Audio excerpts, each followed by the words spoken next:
Paul Stonehill back on the program, international researcher and author. Areas of research and published works include UFOs and these USOs, again, the unidentified submersible objects, Soviet space exploration, Eurasian paranormal phenomenon. Now, back in October of 1993, Omni Magazine featured a story about Paul and his work, and that research center that he had created back in 91, which was the Russian Ufology Research Center. His areas of expertise are definitely Russian history, Soviet covert operations, and so much more. And, Paul, I want to talk with you about so many other things tonight as well. I'm glad you're with us. Welcome to the program. Thank you. Thank you for having me back. Paul, I want to get your reaction on the sanctions against Russia. We've got many other things to talk about, but you are an expert on Russia and the Soviet Union. Is it justified in your opinion? I mean, the Senate has overwhelmingly voted for it, and today the president signed it. What do you think? Well, I think that instead of getting together and working together openly on a number of projects, we're going more and more apart. And this is sad because every time we, like, for example, Soviet Union and the United States come together, like during the Titanic time, late 1970s, something happens and we have to go apart. Russia invades lands that should not belong to them, and all hell breaks out. And I'm sorry to see it happen because Russia is not the Soviet Union. It's a distant state, yet they still pursue imperial policies that I think are hurting the Russian people. And, that's all I want to talk about for Russian politics. I hope they will go on the path to freedom and definitely develop lands that will create better future for Russia, Siberia, Far East. So much is happening there. I know. It's just incredible. And there's just so many tense things out there, Paul, and with North Korea doing what they're doing, now's not the time to become an enemy of Russia right now. We need them as an ally. I agree. And you know what? At another level, at a much higher level, we work together. For example, I posted not long ago information about sanctions not at all having any effect on the space exploration programs. We will continue to share information, and that's how it should be. On other levels, in my field of research, I feel that their cooperation never stopped. In the darkest days of the Soviet Union, it continued hand in hand. And it still does today. And, although we see a lot of news items and reports about one, problem here, another hot spot here, other place, at the same time, I can see that even the military forces of our nations and China work together, conduct military training exercises, pull together in sensitive areas where I think we're facing another adversary. The Arctic, Mariana Trench, some other areas of the world where things are happening where we have to react. And it's not us against the Americans or us against the Russians. Paul, tell us now as we get into this incredible area that you've got your expertise in, and that's UFO cases in Russia.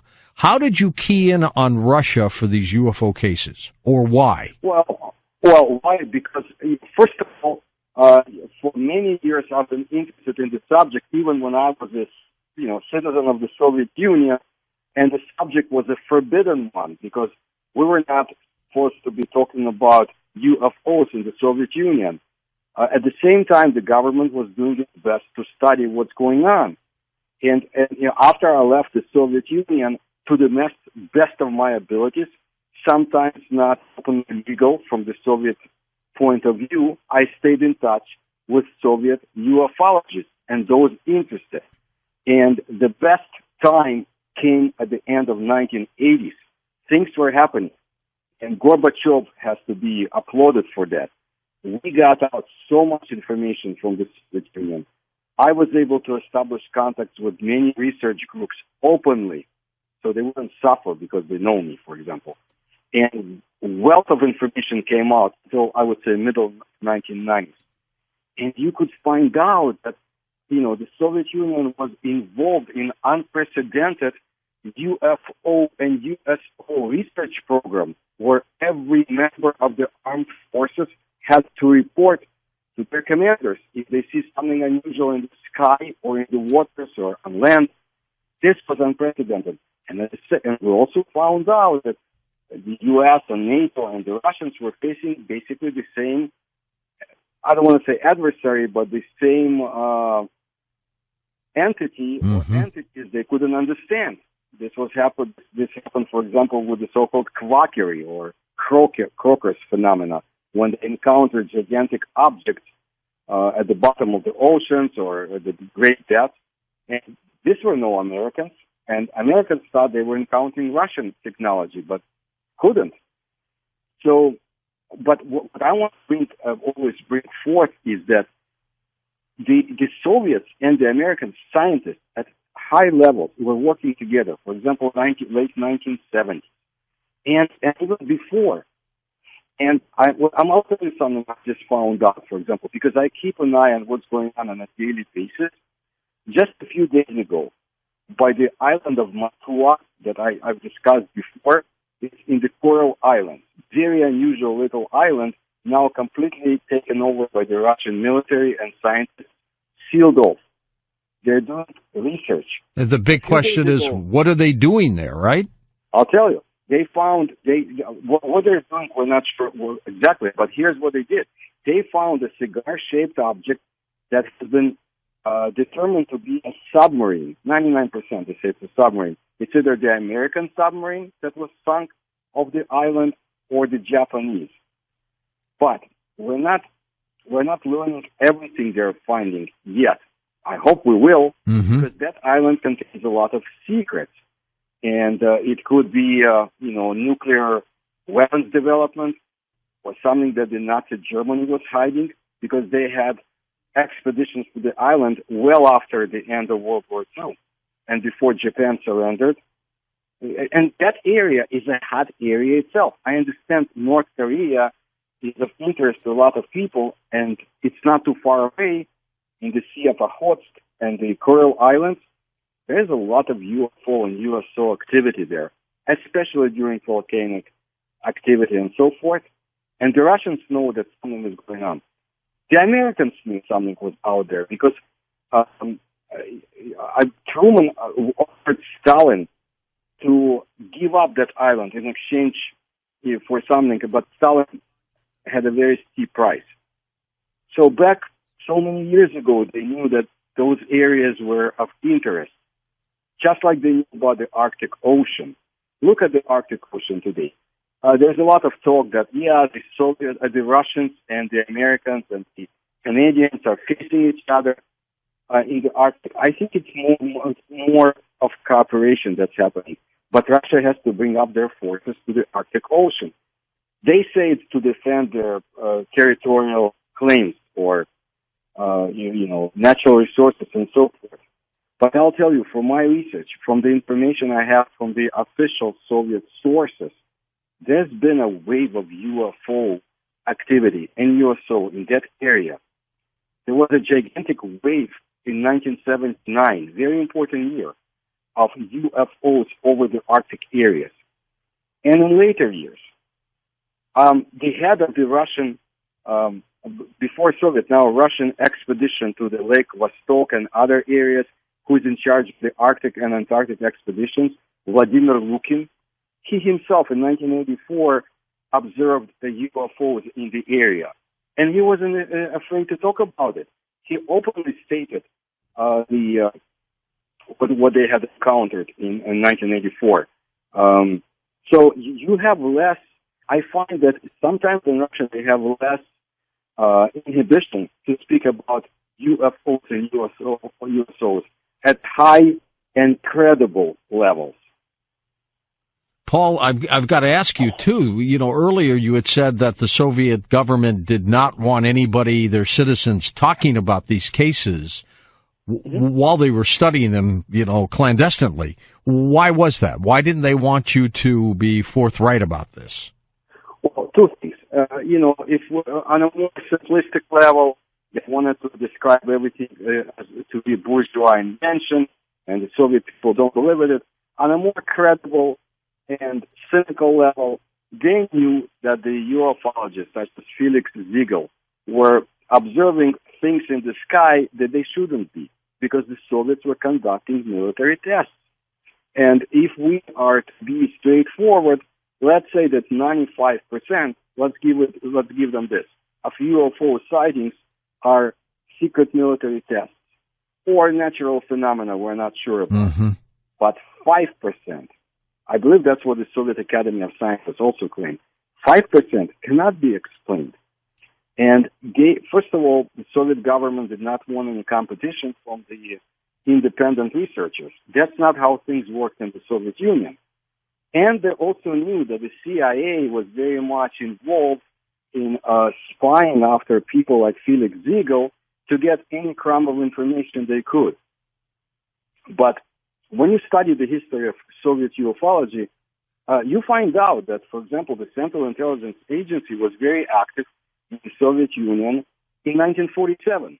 Very memorable year. It sure was. That was our Roswell year here in the United States.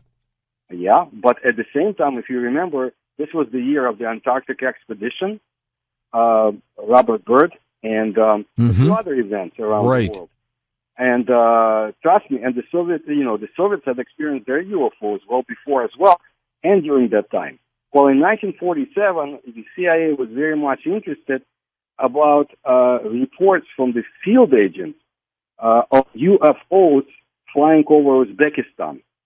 Uzbekistan, to me, this is an area of interest because of the earthquakes and everything associated with it. So when I started studying that area, I found out that, yes, in 1947, the CIA was very active there, I'm sure, later. And under Stalin's Russia, it wasn't that easy to have foreign agents inside your country, but they did. And also I found out that in 1966, for example, when there was a horrible earthquake in the city of Tashkent that basically destroyed it, in the few days of late April of that year, we also had a wave of UFOs still unexplained over the United States, Atlantic seaboard, and other areas. So I started prodding more and more. And I found out that the governor of Florida, his airplane was chased by UFOs exactly, about the same time. There was a volcanic event in Indonesia and a few things in Australia, approximately in the same time frame. And then, I found out that, the future president of the United States, Gerald Ford, was so much incensed in 1966 by his constituents constantly berating him about UFOs over their state that he demanded hearings about UFO presence in the United States. Yeah. Not many people remember it. I was in that state at the time. That was Michigan. And that was a wild time. I think during that time period, J. Allen Hynek showed up, and that's where that swamp gas theory of his came that followed him for the rest of his career. You see? But to me, the impetus was the events in Uzbekistan, in Tashkent, where they had UFOs all over the place. Now, I'm not sure what UFOs were attracted to the earthquake situation to observe, or something else happened.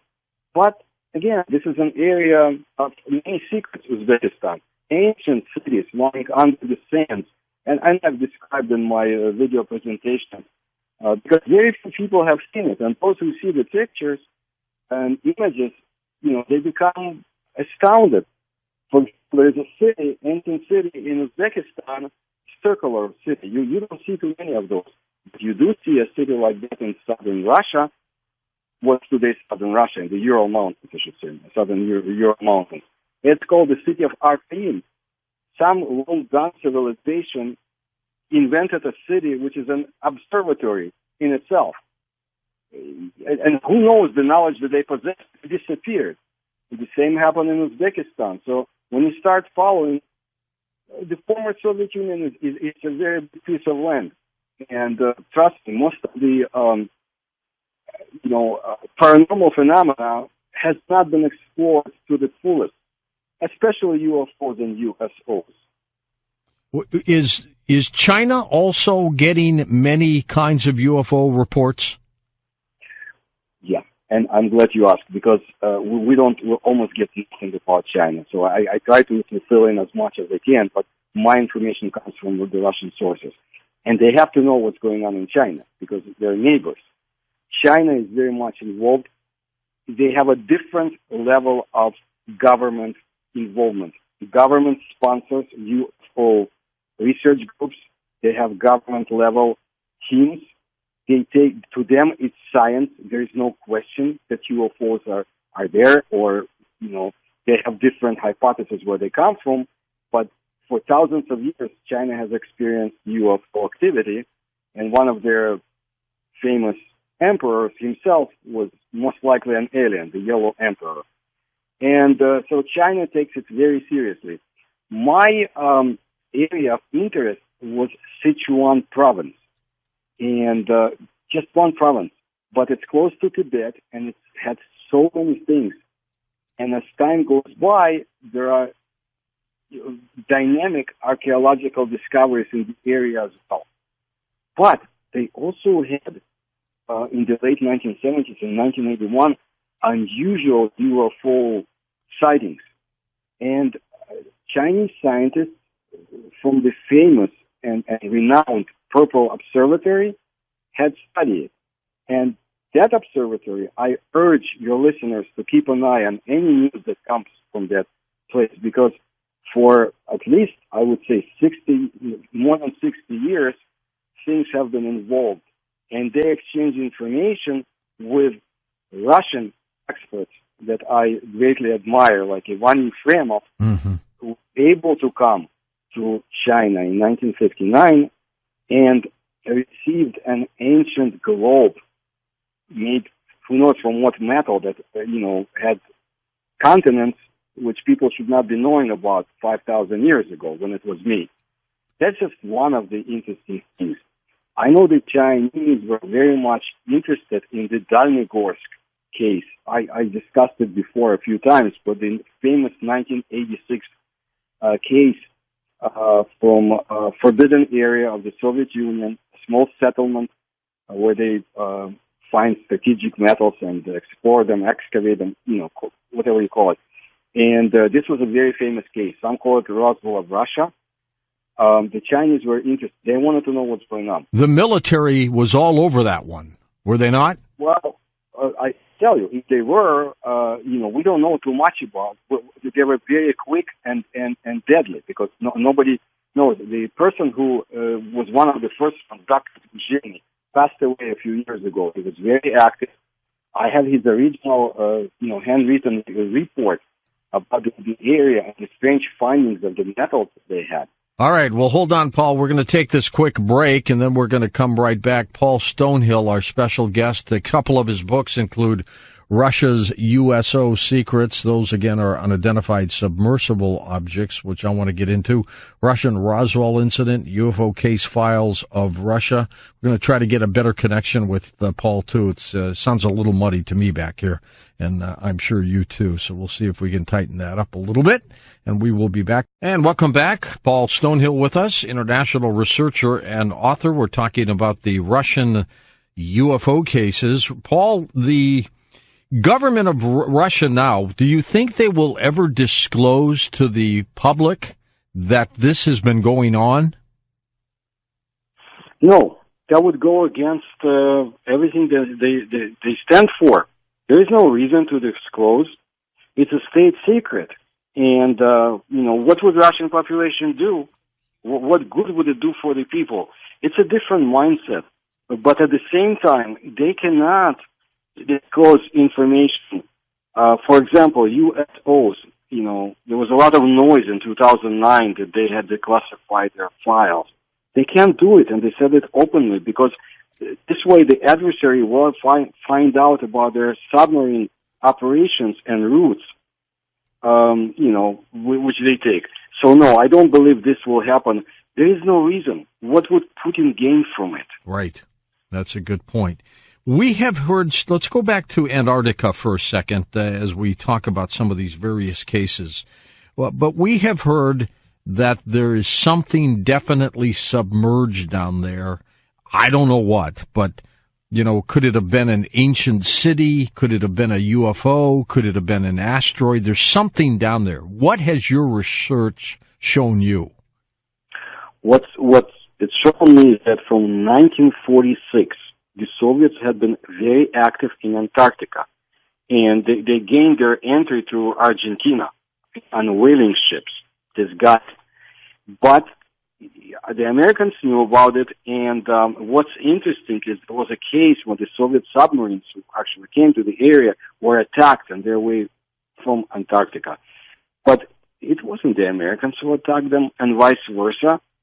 They actually, both sides cooperated, and the Soviets received from the Americans part of the Antarctica in the east called the Bunker Hills area, and that's not too far away from Lake Vostok and a few other stations. Mm-hmm. So there was a very interesting, definitely exchange of information and territories.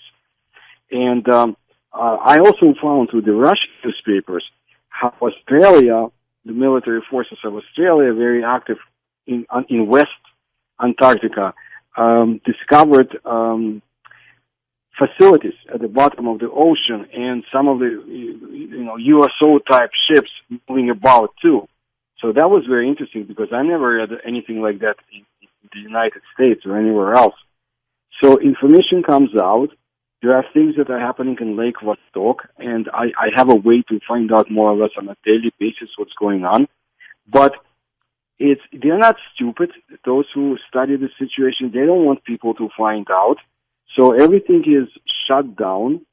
And again, there's definite exchange between the Americans, the Chinese, and I think India is now in on the game as well.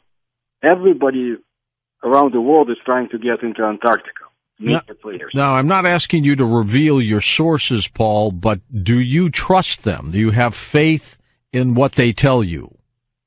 It's not even what they tell me. It's how you get, I know how to get information from the scientists who are, their sources of information who are in Antarctica on a daily basis. Some of them talk a lot. Now, we can say that this is all concealment. That could be true.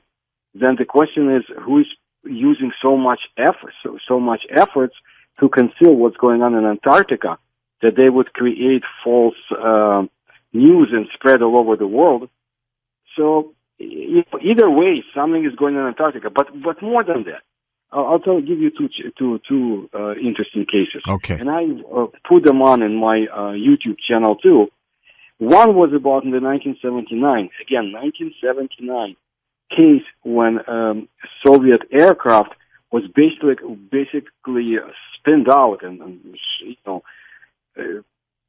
should I say banged by a UFO that was rising up into the air, and people died. One of the survivors never knew what happened until years later when he met other people who were on site on the Soviet station and told him that there was a UFO that was rising up into the air, just like when your airplane was taking off. And that spinned you guys, and your airplane dived, and basically people died. This was in 1979. He came to the office of a major newspaper. He didn't care anymore. He wasn't well, and he presented all the details, his name, when it happened, aircraft, and so forth. And he was, by the way, taken to New Zealand for treatment, so this is not a made-up case.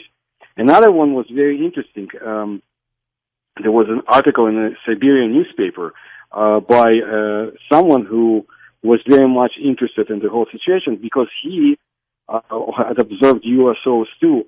And his friend who worked for the KGB told him that, look, we intercepted a conversation from a Soviet expeditionary ship, scientific ship, mm-hmm. and the objects they observed down by Antarctica in the waters. Now, they intercepted it because they wanted to know who else is listening and just to hear in other scientists. I always say that the KGB was not primarily interested in UFO research, but they had to pay some attention to it. And so this was another very interesting case because also names were provided and dates. And so you glean pieces of information, not a full picture, but at least some fragments of what's going on.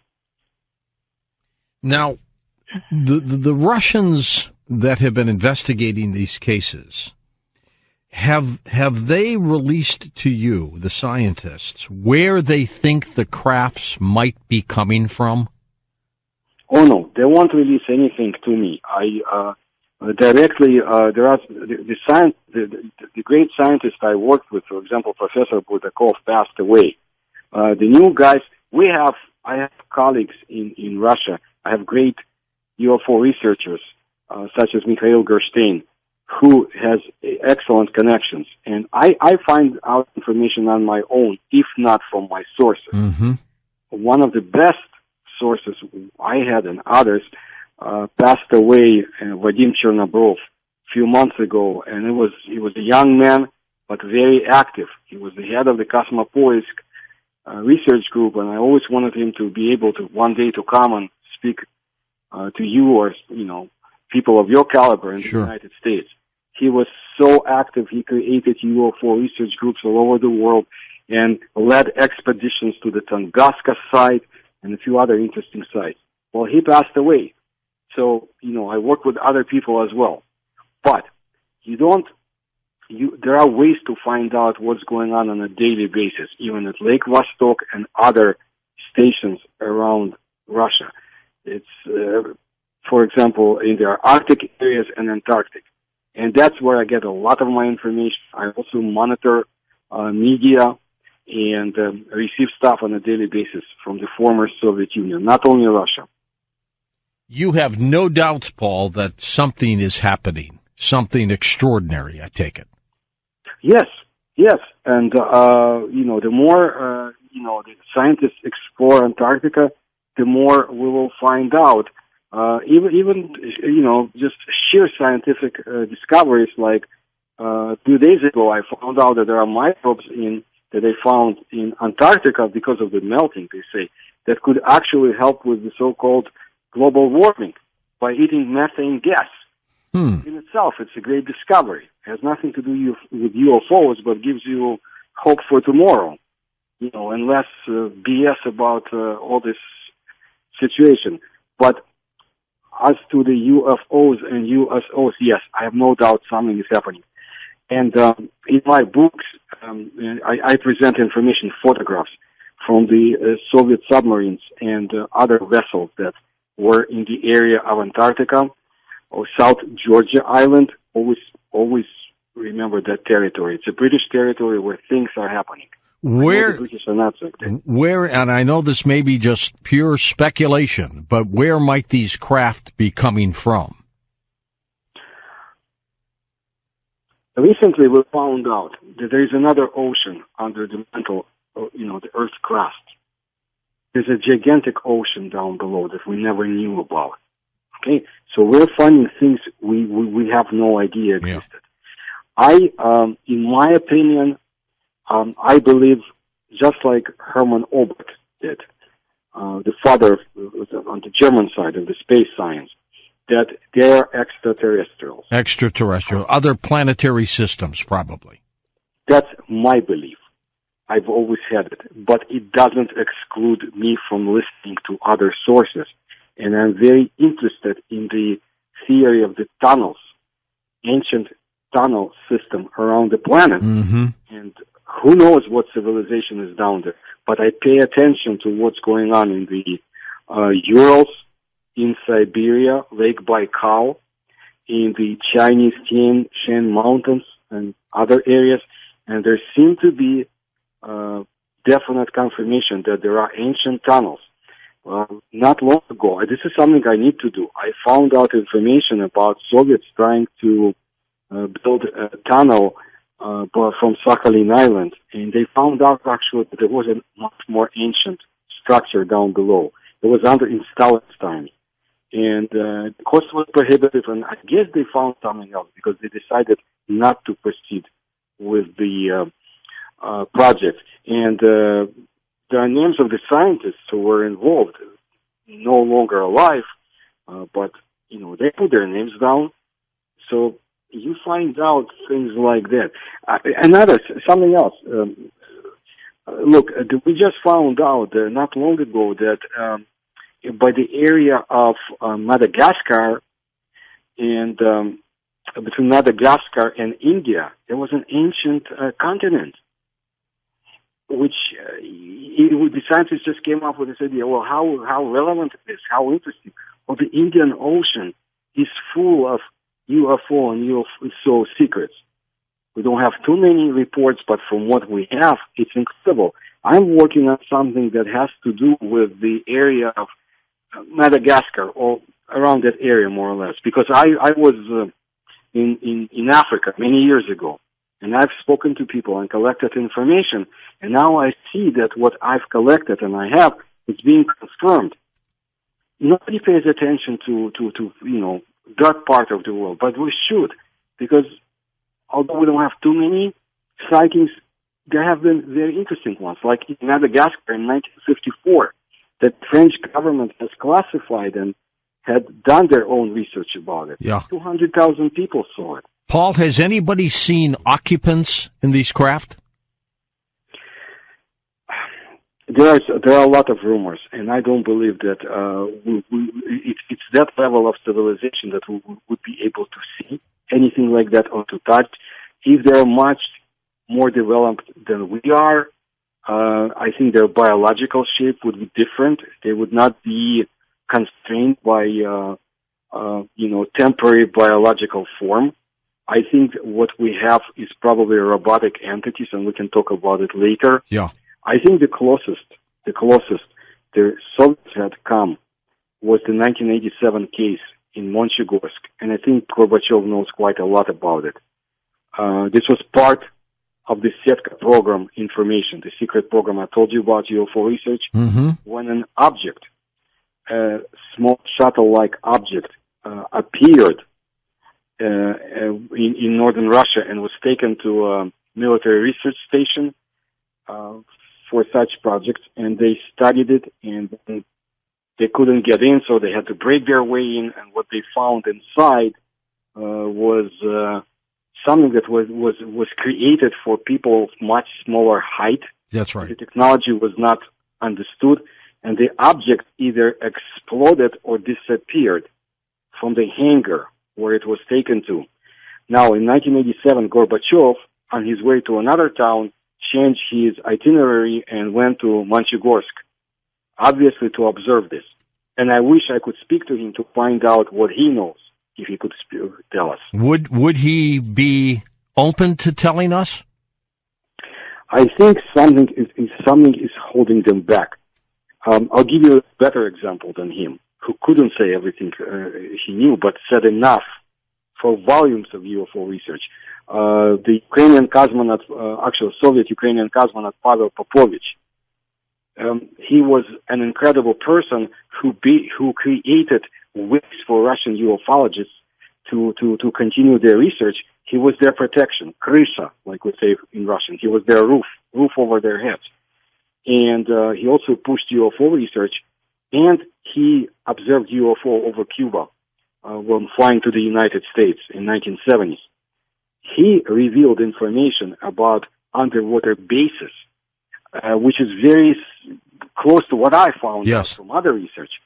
And one of them, he said, this is what he said, there are some remaining bases. The one in the Andes Mountains, he said, we came too close to it, so it shut down.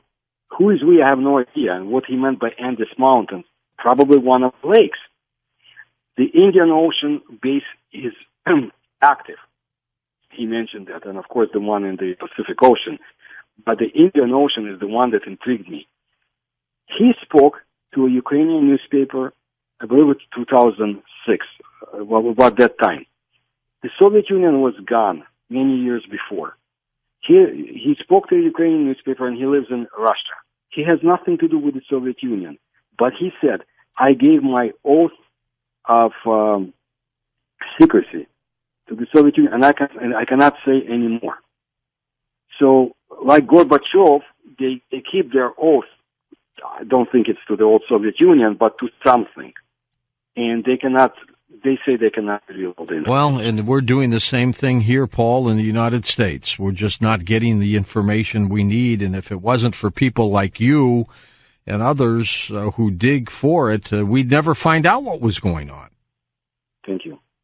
Paul, we're going to take a quick break. We're going to come back and take phone calls with you, and we'll talk more about your work, Russia's USO secrets. These are these unidentified submersible objects. I want to get more into that and get your thoughts on why they are under the water, what they're doing down there. Maybe they use the ocean water as a power source. Problem here, another hot spot here. Other place, at the same time, I can see that even the military forces of our nations and China work together, conduct military training exercises, pull together in sensitive areas where I think we're facing another adversary. The Arctic, Mariana Trench, some other areas of the world where things are happening where we have to react. And it's not us against the Americans or us against the Russians. Paul, tell us now as we get into this incredible area that you've got your expertise in, and that's UFO cases in Russia. How did you key in on Russia for these UFO cases, or why? Well, why? Because, first of all, for many years I've been interested in the subject, even when I was a citizen of the Soviet Union, and the subject was a forbidden one because we were not forced to. Paul Stonehill back on the program, international researcher and author. Areas of research and published works include UFOs and these USOs, again, the unidentified submersible objects, Soviet space exploration, Eurasian paranormal phenomena. Now, back in October of 1993, Omni Magazine featured a story about Paul and his work and that research center that he had created back in 91, which was the Russian Ufology Research Center. His areas of expertise are definitely Russian history, Soviet covert operations, and so much more. And Paul, I want to talk with you about so many other things tonight as well. I'm glad you're with us. Welcome to the program. Thank you. Thank you for having me back. Paul, I want to get your reaction on the sanctions against Russia. We've got many other things to talk about, but you are an expert on Russia and the Soviet Union. Is it justified in your opinion? I mean, the Senate has overwhelmingly voted for it, and today the president signed it. What do you think? Well, I think that so much is happening there. I know. It's just incredible. And there's just so many tense things out there, Paul, and with North Korea doing what they're doing, now's not the time to become an enemy of Russia right now. We need them as an ally. I agree. And you know what? At another level, at a much higher level, we work together. For example, I posted not long ago information about sanctions not at all having any effect on the space exploration programs. We will continue to share information, and that's how it should be. On other levels, in my field of research, I feel that their cooperation never stopped. In the darkest days of the Soviet Union, it continued hand in hand, and it still does today. And, although we see a lot of news items and reports about one, instead of getting together and working together openly on a number of projects, we're going more and more apart. And this is sad because every time we, like, for example, Soviet Union and the United States come together, like during the time, late 1970s, something happens and we have to go apart. Russia invades lands that should not belong to them, and all hell breaks out. And I'm sorry to see it happen because Russia is not the Soviet Union. It's a distant state, yet they still pursue imperial policies that I think are hurting the Russian people. And that's all I want to talk about Russian politics. I hope they will go on the path to freedom and definitely develop land that will create better future for Russia. Siberia, Far East. So we're talking about UFOs in the Soviet Union. At the same time, the government was doing its best to study what's going on. And after I left the Soviet Union, to the best of my abilities, sometimes not openly legal from the Soviet point of view, I stayed in touch with Soviet ufologists and those interested. And the best time came at the end of 1980s. Things were happening. And Gorbachev has to be applauded for that. We got out so much information from the Soviet Union. I was able to establish contacts with many research groups openly, so they wouldn't suffer because they know me, for example.